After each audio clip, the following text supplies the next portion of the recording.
Hello friends, எல்லாருக்கும் வணக்கம். Actually ரொம்ப நாளாக ஒரு விஷயத்த நாங்கள் ஷேர் பண்ணிகிட்டு இருந்தோம். லைவ்லலாம் பேசும்போது நம்ம ஃப்ரெண்ட்ஸ் கிட்டலாம் ஷேர் பண்ணிகிட்டு இருந்தோம். மற்றவங்களுக்கும் அது யூஸ்ஃபுல்லாக இருக்கணும், நீங்கள் வீடியோ போடுங்க அப்படி சொல்லிகிட்டே இருந்தாங்க. அது என்ன வீடியோ அப்படிங்கிறது நானும் அம்மாவும் டிஸ்கஸ் பண்ணுவோம். ஃபுல்லாக பார்த்து தெரிஞ்சுக்கோங்க. உங்களுக்கும் அது ரொம்ப யூஸ்ஃபுல்லாக இருக்கும். மறக்காமல் அதை ஷேர் பண்ணுங்கள். ஃபஸ்ட் டைம் இந்த வீடியோ பார்க்குறீங்க அப்படின்னா மறக்காமல் சப்ஸ்கிரைப் பண்ணிக்கோங்க. வாங்க வீடியோக்குள்ளே போகலாம். ரொம்ப நாளா சொல்லிட்டே இருந்தோம்ல இந்த விஷயத்த சொல்லணும்னு. சரி, இன்னைக்கு சொல்லிடலாமா? என்ன விஷயம்? அதாம்மா, குபேர பொம்மை. குபேர பொம்மை விஷயமா? ஆமா. சரி, வணக்கம். எனக்கு தெரிஞ்சதை நான் சொல்றேன், அதே மாதிரி நான் கேள்விப்பட்டதை சொல்றேன். சரிங்களா? இதுல தப்பு ஏதாவது இருந்தா கூட சாரி, முதலே சொல்லிடுறேன். குபேரன்றது வணங்கக்கூடிய ஒரு தெய்வம் தான் இல்லையா? குபேரர் யாருன்னு நம்ம எல்லாருக்குமே தெரியும், எல்லாரும் வணங்குறோம். ஆனா அவர் ஆக்சுவலா குபேரர் எப்படி இருப்பாரு, அவர் யாரு, அந்த சிலையை நம்ம கரெக்டா கண்டுபிடிச்சு கொண்டு வந்து வீட்டுல வச்சு வணங்கினோம்னா எந்த ப்ராப்ளமும் கிடையாது. ஆனா நம்மலாம் என்ன பண்ணிட்டோம்னா, எனக்கு தெரிஞ்சு நானே அந்த மிஸ்டேக் பண்ணிட்டேங்க. லாஃபிங் புத்தா அப்படின்னு ஒரு பச்சை கலர்ல ஒரு பெரிய சைஸ் பச்சை கலர்ல விற்கும் கடையிலலாம், உண்டியல் பிளாஸ்டிக்ல இருந்து எல்லா இதுலயும் கிடைக்குதுங்க. அது அந்த லாஃபிங் புத்தாவை குபேரர் பொம்மை அப்படின்னு நினைச்சு வீட்டில் கொண்டு வந்து வாங்கிட்டு வச்சு வணங்கினவங்களும் இருக்காங்க, உண்டியெல்லாம் யூஸ் பண்ணவங்களும் இருக்காங்க.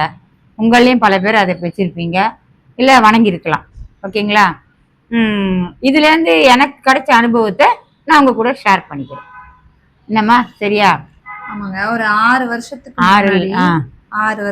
முன்னாடி ஒரு 7 வருஷம் கூட இருக்குன்னு வச்சுக்கோங்களேன். 6லேருந்து 7 வருஷத்துக்கு முன்னாடி நானும் ஆதித்யா இருக்கான் இல்லைங்களா, என் பையன், நானும் அவனும் கடைக்கு போகும்போது உண்டியல் ஒன்று வாங்கணும்னு அவன் கேட்டான். அது சரி வாங்கலாம். இப்போ பொம்மையெல்லாம் இருந்துச்சு, அவன் என்னமோ அதை சூஸ் பண்ணான். பொம்மை குழந்தைங்களெல்லாம் பொம்மை தானே பிடிக்கும். அந்த மாதிரி இருக்கும்போது இந்த கிரீன் கலர் லாஃபிங் புத்தா உண்டியல் கிடைச்சது. நல்லா இவ்வளோ பெரிய பொம்மை. அதனால சரி அது அப்போ அவன் சின்ன குழந்தை, அதுதான் குபேரன்னு நினைச்சு அவன் வாங்கிட்டோம். எங்களுக்கும் அப்ப அதை பத்தி தெரியாது, அவேர்னஸ் இல்லை, தெரியாது. வாங்கிட்டு வந்துட்டு 7 வருஷம் ஆயிடுச்சு. அந்த 7 வருஷத்துல ஃபர்ஸ்ட் 1 இயர்லயே எங்களுக்கு நிறைய ஒரு மாதிரி நெகட்டிவிட்டியா இருந்துச்சு. என்னமா? கரெக்ட் தான். என்னென்ன நடந்தது சுருக்கமா? அது ரொம்ப சுருக்கமா சொல்றேங்க நான் உங்களுக்கு. எப்படின்னா, வீட்டுல எங்களுக்கு எது இருக்கல நாங்க சந்தோஷமா இருந்தாங்க. அதான் ஃபர்ஸ்ட். ஒரு மனிதனுக்கு தேவை ஹாப்பினஸ். நாங்க ஒரு ஹாப்பியான ஒரு ஃபேமிலியா தான் இருந்தோம், நிம்மதியா. அந்த பொம்மை வந்த உடனே எங்களுக்கு ஃபர்ஸ்ட் எடுத்த உடனே எங்க ரிலேஷனே எங்களுக்கு நெகட்டிவிட்டி ஆயிட்டாங்க. அதாவது எனக்கு ரொம்ப க்ளோஸு அவள், ஏங்க என்னுடைய கூட பிறந்தவங்க, அவங்களே எனக்கு அப்படியே டேர்ன் ஆயிட்டாங்க. ஆப்போசிட்டா ரொம்ப அன்பானவங்க டேர்ன் ஆயிட்டாங்க. எங்களுக்கு அப்பெல்லாம் புரியல இது என்ன காரணம்னு. அதுக்கப்புறமா செகண்டரியா வீட்டில் எனக்கு அப்படி நடந்தது. ஃபர்ஸ்ட் எனக்கு தான் அது பாதிப்பு காட்டுச்சுங்க. அதுக்கப்புறம் என்னாச்சுன்னா, இவங்களுக்கு 2-3 வாட்டி ஆக்சிடென்டல் ஆச்சு. அது அது ஒரு சிக்னல் மாதிரி எங்களுக்கு கொடுத்தது. பைக் ஆக்சிடென்ட் இவங்களுக்கு 3 டைம்ஸ் தானமா, 3 டைம்ஸ் ஆச்சு. அப்போ நாங்க அதை பத்தி எதுவும் நினைக்கல. சரி, என்ன பண்றது பண்ணல, எங்களுக்கு தெரியாது, ஆக்சுவலா தெரியாது. அதான். அதுக்கப்புறமா ஓகே, நெக்ஸ்ட் என்னாச்சுங்கன்னா கோவிட் வந்ததுங்க. கோவிட் வந்தோடனே பாப்பாவுக்கு தான் ரொம்ப சீரியஸ் ஆயிடுச்சு. 15 டேஸ் ஹாஸ்பிட்டலைஸே இருந்துட்டாங்க. வருவாங்களா என்னன்னு எங்களுக்கு டவுட்ஃபுல் ஆயிடுச்சு. அதுக்கப்புறம் நாங்கள் வீட்டில் எல்லாருக்குமே கோவிடு, நாங்கள் ரொம்ப வேதனை போயிட்டோம். அது முடிஞ்சுது. அதாவது அந்த காம்பவுண்டில் யாருக்குமே வரல. அதாங்க உண்மை. இப்போ நாங்கள் ஒரு இடத்துல கொடுத்துன்னு இருக்கோம்னா, எங்கள் காம்பவுண்டில் யாருக்குமே கோவிட் கிடையாது, எங்கள் ஃபேமிலி மட்டும்தான் பாதிச்சுது. சரிங்களா? அதுக்கு நெக்ஸ்ட் அதில் ரெக்கவர் ஆகி வந்தோம். அதுக்கப்புறம் பாப்பாவுக்கு பெரிய இஷ்யூ வந்தது. அந்த இஷ்யூலேருந்து வரத்துக்குள்ள எனக்கு இஷ்யூ வந்தது. அந்த இஷ்யூலேருந்து அப்படியே கொஞ்சம் வரத்துக்குள்ள திருப்பி பாப்பாவுக்கு எகைன் இஷ்யூ வந்தது. என்ன இஷ்யூன்னா என்ன? ஒண்ணும் இல்லை, உங்களுக்கு உடம்பு சரியில்லை இருக்கும். ஆமா, ஆல்ரெடி தெரிஞ்சிருக்கும். தெரியாதவங்க புதுசா பாக்குறவங்களுக்கு புரியாது, அதனால நான் சொல்றேன். ஸோ நான் ஃபர்ஸ்ட் டைம் கேன்சர்ன்ற நோயில் அஃபெக்ட் ஆனேன். எனக்கு அஃபெக்ட் ஆகி நான் ட்ரீட்மெண்ட்ல இருக்கும் போதே அம்மாவுக்கு அஃபெக்ட் ஆனாங்க. அம்மாவுக்கு சர்ஜரி பண்ணோம். கரெக்டாக 2 இயர்ஸ் கேப்பு. அந்த 2 இயர்ஸ் கேப்பில் நான் திருப்பியும் உடம்பு கொஞ்சம் ஓரளவுக்கு நார்மல் திருப்பி வேலைக்கெலாம் வேற போனேன். திருப்பியும் செகண்ட் டைம் ஒரு 2 வருஷம் கேப் விட்டு திருப்பி எனக்கு அந்த மாதிரி திருப்பியும் வந்துச்சு. ரொம்ப சிவியர் ஆயிட்டு எல்லாம் பண்ணிட்டாங்க. இது வரைக்கும் நடந்துச்சுங்களா கதை? இது வரைக்கும் எங்களுக்கு இந்த இது மேல எங்களுக்கு நம்பிக்கையில எங்களுக்கு தெரியாது. அப்படியே போயிட்டு இருங்க. இப்படி பிஎம்டி போயிட்டு வந்த பின்னால வீடு ஒரு 6 மந்த்ஸ் கழிச்சு பாப்பாவுக்கு கொஞ்சம் அப்படியே எழுந்து நடமாடுறா. அப்போ என்ன பண்ணா க்ளீன் பண்ணலான்னு எடுத்தாங்க. அந்த லாஃபிங் புத்தான்றது நாங்கள் வாங்கி பூஜை ரூம்லேயே வச்சுருந்தோம். நல்லா இவ்வளோ பெருசு அந்த புத்தா. அதில் காயின்ஸ் போட்டு அது ஃபுல்லாகவே ரொம்ப இருந்தது. இத்தனை வருஷம் ஆகுது இல்லைங்களா?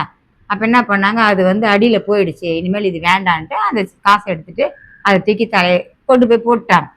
விசிறி அடிச்சிட்டாங்கங்க. விசிறி அடிச்சுட்டு வந்துட்டாங்க. இவங்க விசிறி அடிச்சுட்டு வந்த பின்னால அது வந்து எங்கள் வீட்டை விட்டு போயிடுச்சுங்க. போன பின்னால தான் எனக்கு வந்து இதை பற்றின தகவல்கள் நிறைய வந்துக்கிட்டே இருந்தது. லைனாக வந்ததுங்க. நான் லைனாக அதெல்லாம் படித்து பார்த்து உண்மை அப்படின்றத நான் வந்து என் வாழ்க்கையில் நடந்ததை வச்சு நான் வந்து கிளாரிஃபிகேஷனுக்கு வந்தேன். அதை தான் உங்ககிட்ட இப்போ இவ்வளோ நேரமாக சொன்னாங்க. அதாவது இந்த லாஃபிங் புத்தான்றவர் வந்து நம்மளுக்கு ஒரு செல்வத்தை கொடுக்குறவரோ இல்லை நம்ம சந்தோஷத்தை கொடுப்பவரோ அல்ல. நம்மகிட்ட இருக்கிற செல்வத்தெல்லாம் எடுத்துக்கிட்டு நம்ம கஷ்டப்படுறோம் இல்லைங்களா, நம்மளை பார்த்து ஒரு சிரிப்பு ஏளனமா சிரிச்சுட்டு மூட்டையோட போறவர் தான் அவர். இவ்வளவுதான் சிம்பிளிசிட்டியா சொல்லணும்னா இதாங்க. உடம்புல ஹெல்த், வீட்டில் அது வச்சா ஹெல்த் இஷ்யூஸு ரொம்ப வரும்.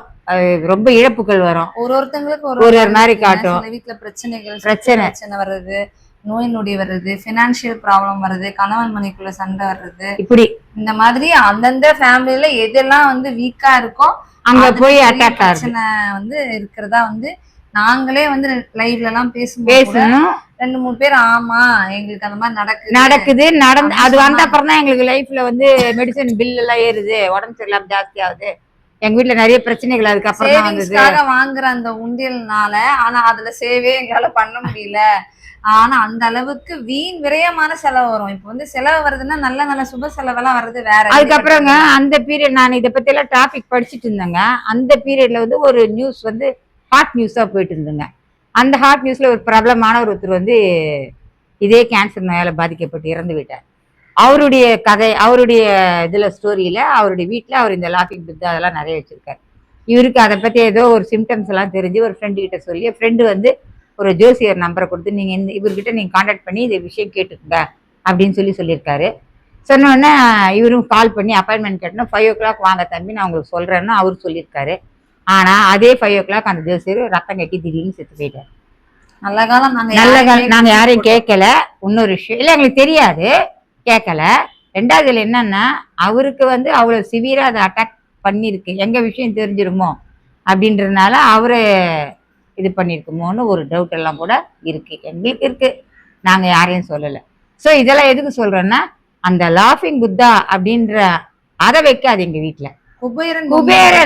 குபேரன் வேற, அவரை வைங்க. இந்த லாஃபிங் புத்தா அந்த பச்சை கல்லில் ஒரு மாதிரி சிரிச்சுக்கிட்டு மூட்டை ஏற்றிக்கு பின்னால போட்டுக்கிட்டு போகும். அந்த பொம்மையை மட்டும் வீட்டுல தயவு செய்து யாரை வைக்காதீங்க. இதனால அடிபட்டு நாங்க வந்து எங்க செல்வத்தை நிறைய இழந்துட்டோம். புரியுதுங்களா? உடல் ஆரோக்கியம் போச்சு எங்களுக்கு. நிறைய விஷயங்கள் நாங்க இந்த மாதிரி இல்ல. இவங்க நல்லா ஒர்க், நானும் வந்து வீட்டுல டியூஷன்ஸ் எடுக்கிறது, ஸ்கூலுக்கு போறது, very very busy in VR. எப்பவுமே வந்து எங்களை நாங்க வந்து ரொம்ப பிஸியா வச்சிருந்தோம். ஆனா இப்ப எங்களால முடிய மாட்டேங்குதுன்னா அது காரணம் எங்க ஹெல்த் போயிடுச்சு. இது வந்து உயிர் தப்பிச்சது தம்பரான் புண்ணியம். எங்களுக்கு கடவுளுடைய ஆசீர்வாதம்னால நாங்க உயிர் தப்பிச்சு உங்ககிட்ட இதெல்லாம் சொல்லிட்டு இருக்கோங்க. அப்படிதான் என்னுடைய இதுதான். அந்த தென்னாடுடைய சிவன் தான் எங்க கூட இருந்து எங்களை காப்பாற்றி விட்டு எங்களை வந்து இப்ப பேச வச்சிருக்காரு நாங்க நினைக்கிறோம். எங்க லைஃப் அவ்வளவுதான். இப்போ நாங்க ஆரோக்கியமா இருக்கிறோம், நம்ம மருந்து மாத்திரை சாப்பிட்டுட்டு இருக்கிறோம். இது எதுக்கு நான் உங்களுக்கு சொல்றேன்னா, இந்த மாதிரி லாஃபிங் புத்தா வச்சிருந்து உங்க வீட்டுல ஏதாவது பிரச்சனை வந்திருக்கா நீ யோசனை பண்ணி பாருங்க. ஏன்னா நீங்களா ஒன்றும் நான் சொல்றத வந்து இது வந்து தெரிஞ்சதுதான் சொல்றேன். யோசனை பண்ணி பாருங்க. அப்படி ஏதாவது இருந்தா தயவு செய்து உடனே கொண்டு போய் டிஸ்போஸ் பண்ணிடுங்க. அந்த லாஃபிங் புத்தா வைக்கிறதுக்கு கூட ஏதோ சில வகையான அந்த ஃபார்மாலிட்டிஸ் இருக்குது. அது எங்க வைக்கணும், எந்த இடத்துல வைக்கணும், அதெல்லாம் இருக்கான். சோ அது நம்ம தெரியாது. எனக்கு கூட தெரியாதுங்க. எனக்கும் தெரியாது. வந்து புத்தர் லாஃபிங் புத்தாவை நமக்கு வணங்குனது கிடையாது இல்லையா? நம்ம எல்லாமே ஹிந்துஸ், நம்மளோட இதுவே வேற. அந்த கடவுள் வித்தியாசம், அவங்களுக்குன்னு சில ஃபார்மாலிட்டிஸ் இருக்கும் ஃபாலோ பண்றது.